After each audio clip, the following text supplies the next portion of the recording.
नमस्कार साथियों, स्वागत है आप सभी का आपके अपने YouTube चैनल कैप्टे जीके में, जहां हम रोजाना बातचीत करते हैं सामान्य ज्ञान से संबंधित प्रश्नों की। तो इसी श्रृंखला को आगे बढ़ाते हुए हमने आज से नई शुरुआत की है हिंदी व्याकरण की, जहां हम रोजाना हिंदी व्याकरण से संबंधित प्रश्नों की बातचीत करेंगे। यदि आपको इस श्रृंखला से जुड़े रहना है तो इस YouTube चैनल को सब्सक्राइब करना है और साथ में बेल आइकन को भी दबा देना है, जिससे आपको सबसे पहले नोटिफिकेशन प्राप्त हो सके। तो आइए अपने वीडियो की शुरुआत करते हैं। आज का अपना प्रश्न संख्या है 1। क्या पूछा गया है कि लिखित रूप से भाषा की सबसे छोटी इकाई कहलाती है। अपना प्रश्न क्या है कि लिखित रूप से भाषा की सबसे छोटी इकाई कहलाती है। पहला ऑप्शन है वर्ण, दूसरा है ध्वनि, तीसरा है शब्द और चौथा है वाक्य। तो आपको इसका उत्तर क्या करना है, कमेंट बॉक्स में कमेंट करना है। उसके बाद क्या है, ये प्रश्न है, इसमें क्या 4 ऑप्शन है। 4 ऑप्शन में से सबसे पहले ये भी लिखित हो सकता है वर्ण में, और शब्द भी हो सकता है, वाक्य भी हो सकता है, लेकिन जो ध्वनि होगी, मैं बोल रहा हूँ ये क्या लिखित तो नहीं, ये क्या मौखिक है। इसके हिसाब से अपने प्रश्न में क्या लिखा हुआ कि लिखित, तो ये मौखिक है, इसके हिसाब से ये तो पहले अपने ऑप्शन कट जाएगा। अब बातचीत करते हैं कि वर्ण है, वर्ण से किसका निर्माण होगा, वर्ण से निर्माण होगा शब्द का, वर्ण से शब्द का निर्माण होगा और शब्द से किसका निर्माण होगा, वाक्य का। ये तो आपको पता होगा। देखिए जैसे ये लिखित लिखा हुआ है, क्या लिखा हुआ है, लिखित, लिखित लिखा हुआ है, तो इसके टुकड़े करेंगे हम। लिखित के टुकड़े करेंगे तो पहले क्या आएगा, ल, ल में क्या जुड़ा हुआ है, छोटी ई। उसके बाद क्या है, ख, ख में क्या जुड़ा हुआ है, छोटी ई। और उसके बाद में क्या है, त, तो त में क्या जुड़ा हुआ है, अ जुड़ा हुआ है। ठीक है, तो ये क्या है, लिखित क्या है, लिखित तो है एक शब्द, लिखित शब्द है, लेकिन ये जो अलग अलग है ये क्या है, ये अलग अलग वर्ण है। ये सभी क्या है, अलग अलग वर्ण है। ठीक है, ये सभी अलग अलग वर्ण है, मतलब जो वर्ण है इनको जोड़ने से किसका निर्माण होगा, शब्द, और शब्दों को जोड़ेंगे तो किसका निर्माण होगा, वाक्य। ये अलग अलग शब्द है, इनको जोड़ने से किसका निर्माण हो गया, ये अलग वाक्य का निर्माण हो गया। तो हमसे पूछा जाएगा कि लिखित रूप से भाषा की सबसे छोटी इकाई, सबसे छोटी इकाई पूछी जाएगी।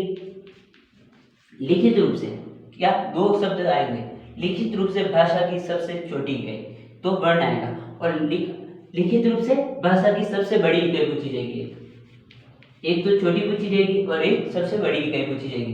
तो बड़ी में क्या आएगा, वाक्य आएगा, और छोटी में क्या आएगा, वर्ण आएगा। और पूछा जाए कि भाषा की कितनी इकाइयां हैं, तो कौन कौन सी होगी, 3 होगी। कौन कौन सी, वर्ण, शब्द और वाक्य। लिखित रूप से भाषा की कितनी इकाइयां हैं, तो 3 होगी, वर्ण, शब्द और वाक्य। तो अपने प्रश्न क्या पूछा गया कि लिखित रूप से भाषा की सबसे छोटी इकाई कहलाती है।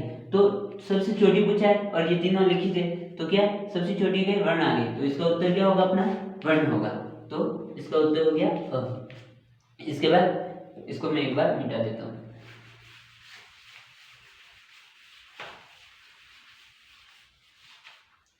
इसके बाद हमसे पूछा जाएगा कि भाषा की लिखित रूप से, एक तो लिखित रूप से पूछी जाएगी सबसे बड़ी, सबसे बड़ी इकाई, सबसे बड़ी इकाई और सबसे छोटी इकाई। किस रूप से, लिखित रूप से, किसकी, भाषा की क्या पूछी जाएगी, इकाई। कौन सी, एक तो बड़ी पूछी जाएगी, बड़ी में क्या आएगी, वाक्य आएगा। बड़ी इकाई पूछी जाए तो वाक्य, और छोटी इकाई पूछी जाएगी तो क्या आएगा, वर्ण आएगा छोटी इकाई में। और उसके बाद जो लिखित है, लिखित की जगह क्या आ जाएगा, मौखिक। भाषा की मौखिक रूप से सबसे छोटी इकाई क्या पूछी जाएगी, सबसे छोटी इकाई, सबसे छोटी इकाई, सबसे छोटी इकाई पूछी जाएगी तो क्या आएगी, एक ही इकाई, वो है ध्वनि। यहाँ पर 3 प्रश्न हो गए। क्या हो गए कि भाषा की लिखित रूप से सबसे बड़ी इकाई पूछी जाए तो वाक्य, भाषा की लिखित रूप से सबसे छोटी इकाई पूछी जाए तो वर्ण, और मौखिक रूप से लिखित ना आए और मौखिक आए तो सबसे छोटी इकाई पूछी जाएगी, तो वो क्या होगी, ध्वनि। उसके बाद क्या पूछा जाएगा कि न ही तो लिखित आएगा और न ही मौखिक आएगा, सीधा पूछा जाएगा कि भाषा की सबसे छोटी इकाई, भाषा की सबसे छोटी इकाई, सबसे छोटी इकाई पूछी जाए तो अपने क्या उत्तर देना है, वर्ण देना है। ठीक है, हमसे पूछा जाएगा। इस प्रकार से 4 प्रश्न तो यहीं पे बन गए। कि भाषा की लिखित रूप से सबसे बड़ी आएगी। एक तो लिखित लिखा आएगा, एक जगह मौखिक आएगा, और एक जगह क्या पूछा जाएगा कि न ही तो लिखित आएगा और न ही मौखिक आएगा। लिखित रूप से सबसे बड़ी भी पूछी जा सकती है और सबसे छोटी भी पूछी जा सकती है। बड़ी पूछी जाएगी तो वाक्य आएगा और सबसे छोटी पूछी जाएगी तो वर्ण आएगा। और लिखित रूप की जगह क्या पूछा जाएगा, मौखिक रूप से पूछी जाएगी सबसे छोटी इकाई, तो क्या आएगी, ध्वनि आएगी। उसके बाद न ही तो मौखिक दिया होगा, न ही लिखित दिया होगा, सीधा दिया होगा कि भाषा की सबसे छोटी इकाई क्या है, तो या फिर कहलाती है, तो क्या कहलाएगी, वर्ण। उसके बाद और क्या पूछा जा सकता है कि भाषा की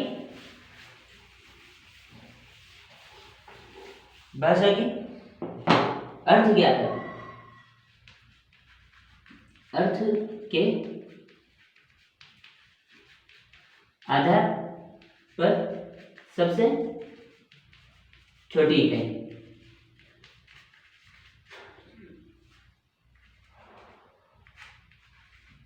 अर्थ के आधार पर सबसे छोटी इकाई पूछी जाएगी। तो जो अर्थ के आधार पर इकाइयां होंगी वो कितनी होंगी, 2 ही होंगी, 2 इकाइयां। मतलब अर्थ किसका निकलेगा, जो वर्ण होगा उसका तो अर्थ निकलेगा ही नहीं, शब्द का निकलेगा या वाक्य का निकलेगा। तो सबसे इनमें से वाक्य और शब्द में से सबसे छोटा क्या, तो शब्द है, तो इसकी सबसे छोटी इकाई पूछी जाएगी तो क्या आएगी, सबसे छोटी इकाई शब्द आएगी। और इसकी कुल इकाइयां कितनी है, कुल इकाइयां 2 ही है। 2 में कौन कौन सी, एक तो शब्द और दूसरी क्या, वाक्य। क्योंकि जो वर्ण होता है उसका क्या, वर्ण का कोई अर्थ नहीं होता है, ठीक है। और एक पूछा जाएगा भाव या भावार्थ के आधार पर,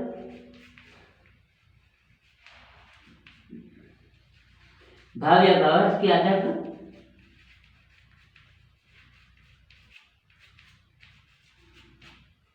भाषा की सबसे छोटी इकाई,